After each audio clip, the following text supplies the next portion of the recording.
Welcome back to What One Thing, a Smart Meetings podcast that provides you with a shortcut to the top of the events world by asking successful people what made the difference in their careers and lives. I'm JT Long. I'm filling in for Marin Bright, founder and CEO of Smart Meetings, and we have a treat for you today. Robert Strong, our Smart Women Summit Gala MC, has a new book out called Amaze and Delight: Secrets to Creating Magic in Business, and he has promised to reveal some juicy secrets. Woohoo! Now, Robert is a magician, a comedian, and a speaker, in addition to being an author. Despite his baby face, he has been in the business for 35 years and has performed not once, but twice at the White House and on every major television network. Robert, tell us how you got interested in magic. I just want to start out saying that I love that people actually read my bio. That was fantastic. I assume I just put words on the internet and that they just float out there for Google to crawl and bots. Thank you. I'm like a bot. Yeah, I'm your bot. You're a smart bot. You're like generative AI, but for real. I got started in magic when I was 12 years old. I saw a magician at the Baltimore Inner Harbor. A switch flipped. It clicked in my brain. I'm like, that's what I want to do. My father was in an office building with a podiatrist who knew 5 magic tricks. He introduced me to that podiatrist. The podiatrist performed those tricks for me, showed me how they worked. And a week later, I had a business card. A week after that, I had my first birthday party and I performed a 10-minute show with those 5 tricks. I got paid $10, $1 a minute. I was hooked. I've never looked back. I've done magic full time. Actually, I think it's going on 39 years now. Crazy. Wow. You were that kid. I was that kid. I can think magic, talk magic, do magic like day and night. I never get bored of it. And I could see myself until, if I can still pick up a magic wand, I'm going to be still turning tricks, so to speak. Wow.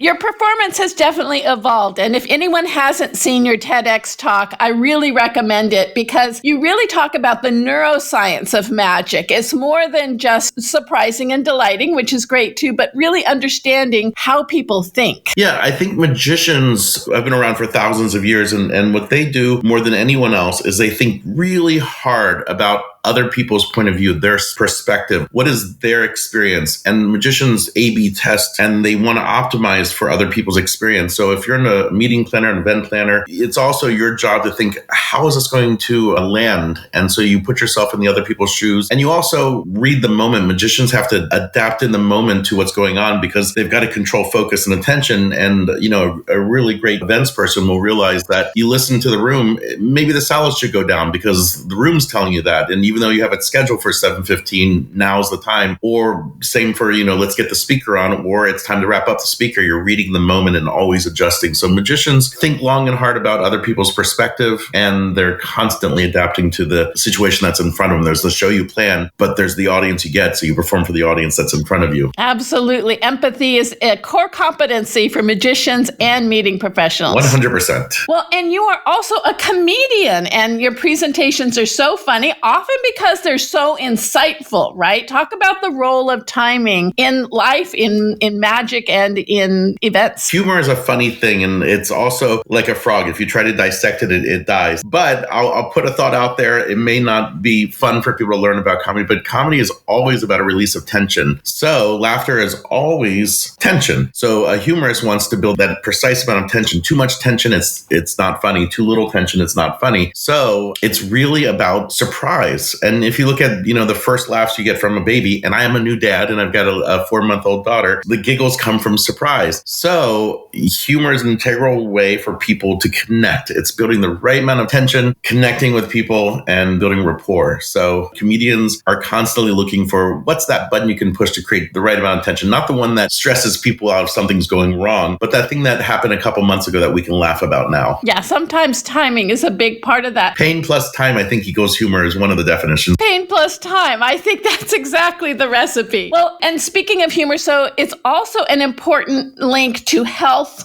wellness, happiness, all the things planners try to inject into their events. What's a secret for being funny in the work environment, and how can we help groups connect using humor? You really hit on it. And in the book that I wrote, we have lots of great studies that are quoted. Humor and good culture in the workplace really helps people's health and wellness and happiness. And happiness is so important for productivity and for culture culture and all that. And so a secret to being funny in the work environment, you listen when you're in a meeting or an event, and things just kind of peak conversation. Somebody will say something and you catalog that for later. Then later you reincorporate it. So for example, if you're in a meeting, let's make one up. Someone says Sally over finance is really great with numbers, and everybody goes, oh yeah, Sally is really great with numbers. You've just cataloged that in your brain. And then later you say that you learn that the next meeting is going to be in Las Vegas. You go, if we're going to Las Vegas, I want Sally on my team for poker because she's really good with numbers. We're sure to win and everybody's going to get a laugh. What's good about this type of humor is it's a instant inside joke without having to have been there for years, because it's an inside joke to the moment. It shows that you're really paying attention and engaging in the conversation and you're connecting things. So if we have another example, if we learn that Tim got a speeding ticket on the way to work today, and so someone says later that we don't have a lot of time to get this project done, and say, we'll give it to Tim. Everybody knows he's a speeder.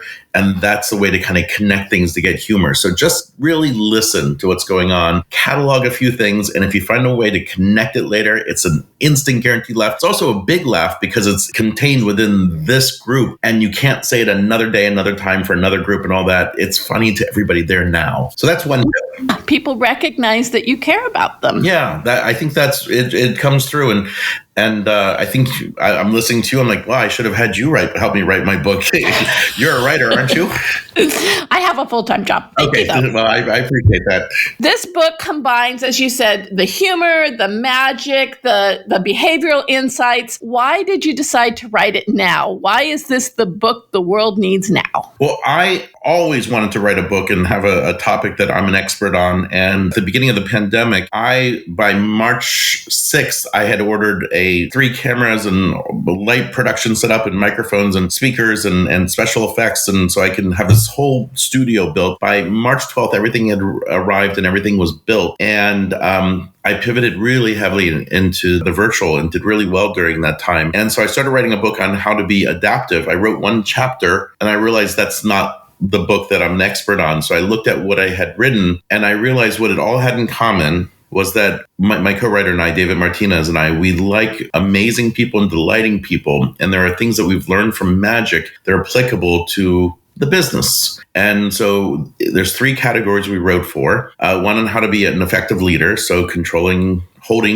people's focus and attention and motivating people. Second category is culture. How do you create a culture of happiness so much that people love going to work? And the third category was creating magical moments for customers. And so we wrote to those 3 things and we spent about 2 years saying, what skills do we have in magic and what concepts have we learned and what do we share with other magicians and how can we apply it? So it's a new way to look at business concepts. And what's fun is each chapter, we end the chapter with teaching a magic trick that kind of drives home the concept. You can learn magic too. Win, win, win. Yes. You know, Robert, I want to go back to something that you mentioned a couple of minutes ago. You said that you are a new father. How has fatherhood changed you? It changes everything. I mean, what is important is so clearly in focus now, and what's not important just kind of goes by. Before we started the podcast, I was like, I didn't really dress up for this because I got to spend a little bit more time with my daughter. It's crazy. She's 4 months old, and the kind of play I do with her always kind of leads to smiles and giggles. So now when she sees me enter room, she just starts giggling, and my heart grows 3 sizes every time she giggles. It's pretty incredible. Absolutely. We have you here on this program called What One Thing because we talk to people about that secret sauce that makes them successful, that makes them be able to do what they do so well. And we want to be able to give some tips to our Smart Meetings community about how they can learn from that and apply it to their life. What is your one thing and how can our listeners apply that? Well, the one thing that comes to mind is when I was a 12-year-old magician, there was a community of other magicians that just jumped right in and offered advice and wisdom and, helped recommend me for shows. And they really lifted me up on their shoulders and helped me out. And I would not be half the person I was without them. About 6 or 7 years ago, I got an opportunity to teach magic at Google. And at first I thought, well, I'm not a magic teacher. That's not my passion. That's not my thing. I rolled up my sleeves. I gave it a try. And then I really found out out it is my thing, helping other people learn and all that. And what it did was is it made me an expert in the things I was teaching. So giving back to the community and helping that next generation of whatever it is you do not only lifts everybody up, puts lots of positivity out there and all that, but it literally makes you the go-to person for knowledge on a subject matter. So I strongly recommend giving back to the community because it's a win-win-win all the way around. Towards the end of Robin Williams' life, I got to share the stage with him about 17 times, and I was getting to know him and all that, and I got to open for him. And there's just some moments that really stuck out, and I think it kind of plays to that one thing. In, I guess it was Mill Valley, I got to share the stage and do improv with him. There was like 7 of us total, and it was about a 90-minute show. And we were in the green room, very small green room, like a walk-in closet for a normal-sized house type of green room. And I was nervous, as you can imagine. I was by far the youngest one there. And in a breaking conversation, I said, would anyone like to do a warm-up? And without missing a beat, all the other performers were like, we're professionals, we don't need to warm up. And Robin said, well, I would like to warm up. What did you have in mind? And everybody was like, well, if Robin's interested, they are like, we're interested. So I suggested, how about we just rattle off things that are going on that are topical in the world today, internationally, nationally, in California, Northern California, and also Mill Valley. So everybody started just rattling off things that were in news and things that were in TV commercials, things that happened on Saturday Night Live, movies that were out and all that. And then it was time to go on stage and we were all performing. The different cast members would drop in something that was really topical from Mill Valley or Northern California or internationally, all that. Got big laughs. And after a few big laughs from all the way on the other side of the stage, he was backstage and I was backstage. Robin Williams gave me a thumbs up, a smile, and pointed and said, like, that laugh was yours. You earned that laugh. That was yours. Made my head grow 3 sizes. What happened was after about 80 minutes of sharing the stage with Robin Williams, he walked out on stage in a way that communicated to the rest of us performers that I've got this solo. And so we all kind of gave him space, and he just turned it up to 11. He recapped the entire night, playing all our characters, doing all our jokes, doing the reincorporations of things that happened earlier. Like we talked about a good, fun way to make humor at work that is pretty safe for everyone.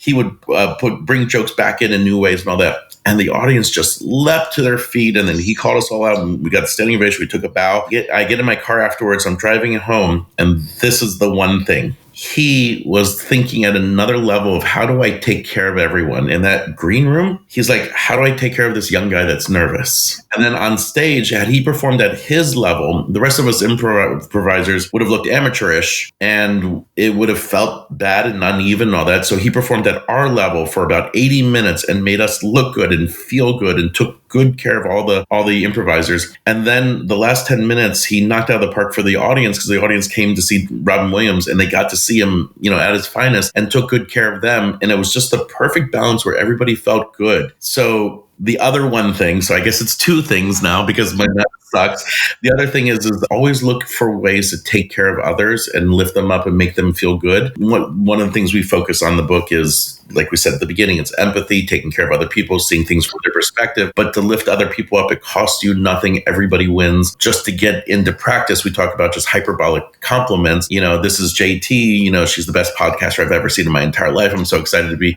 sharing the podcast with her. Things like that, assuming it's coming from a real place, it's a great place to start in positivity. And then over time, you find your voice and how to, I call them love notes, just writing sweet little things that are sincere that say, you made a difference. Thank you. For magic and events, Robert, you have to put a lot of time practicing and preparing. Is there a secret to tailoring the presentation to the audience? So something I do it's unique to me and kind of my specialty is I like personalizing or customizing my presentations. So when I get hired, I do something that I call a culture interview. So I get on a Zoom call and for about 30 minutes, I talk to HR or a VP or a CEO, and I just learn what's going on in the company. And they're not jokes or things that are funny, but I just kind of understand the culture. And then I take a couple hours and I write personalized humor. And I'll give you an example of something I did recently for a self-driving car company in San Francisco called Zoox. They did a launch and I got to perform for the launch. And in the culture interview, here's some information that I learned. I learned that 5 years earlier, a big tech magazine called their technology horseshit. I learned that they have 2 buildings in San Francisco that are diagonally across the street from each other. And if you have a meeting in the other apartment building and you got to go up a couple flights. It takes a while and everybody's always kind of running late. I learned that everybody's always drinking LaCroix. That's just so popular. Everybody walks into meetings carrying LaCroix. And I learned that everybody loves Chef Mike. He's really charismatic. Everybody makes sure that they tend to work on Fridays because Fridays is pizza day and he makes the best pizza in San Francisco. So here's how I opened the event. I said, hey, everyone, congratulations on your launch today. You did it. You turned horseshit to horsepower. I understand during a pandemic, you've got a pivot because who doesn't have a pivot? If things didn't go well, you have had a new CEO, Chef Mike, and we would have done AI pizzas. Those pizzas are good. Am I right? Now, before we get started, I've got good news and I've got bad news. The good news is we found the budget to build a sky bridge between our two offices, but the bad news is we spent that budget on LaCroix. Without further ado, so you wove it all together. Yeah. What it does is it makes it just for them. And when you're talking about them, it's something we talked about in the book. When you make it about them, they give you 100% of their focus. They're not multitasking. They're not checking their phone. They're not in side conversations. When you say JT's brain lights up and says, oh, I'm going to give you my full focus and attention.